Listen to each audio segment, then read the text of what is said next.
fonts, typography. Just like colors, fonts can communicate a lot about your brand.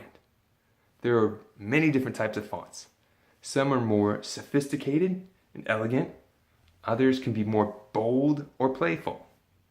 Choosing fonts that clearly represent who you are, what you're about, and the purpose you serve is important.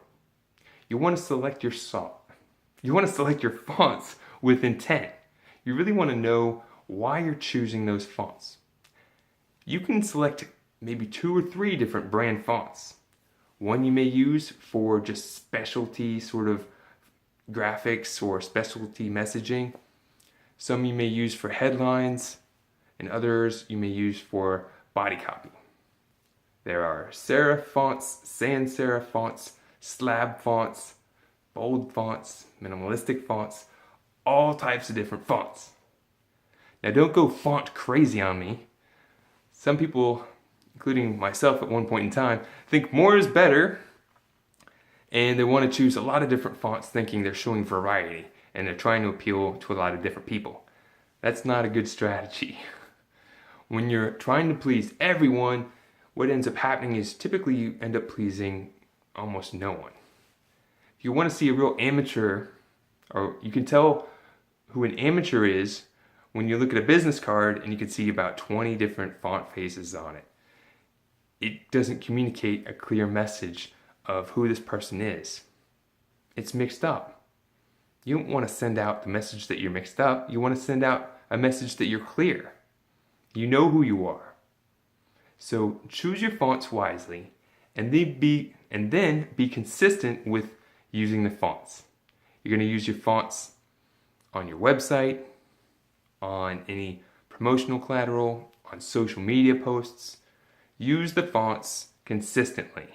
When you consistently are telling your story, letting people know who you are, they're going to understand that. You're going to build trust, and that's how you can start building deep and meaningful relationships. Does that make sense?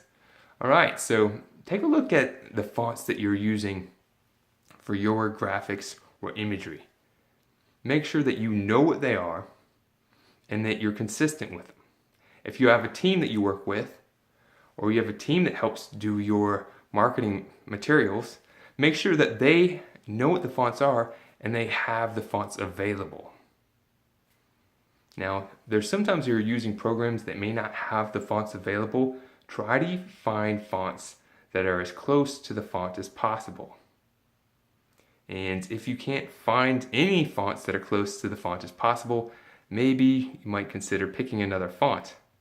You want to use something that you can be consistent with. That is important. In personal branding, it's about consistency. You recall where the term branding came from? It came from when the farmers were out in the field once upon a time. They used to fight each other over whose cow was who. I mean, really, they did.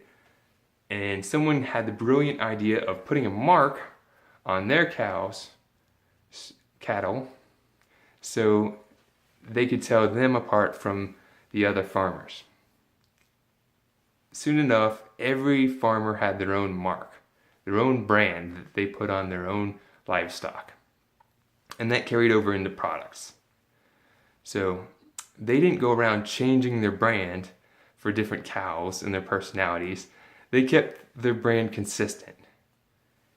Keep your brand consistent.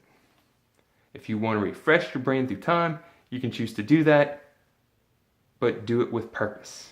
Don't do it too often or you're going to confuse your message.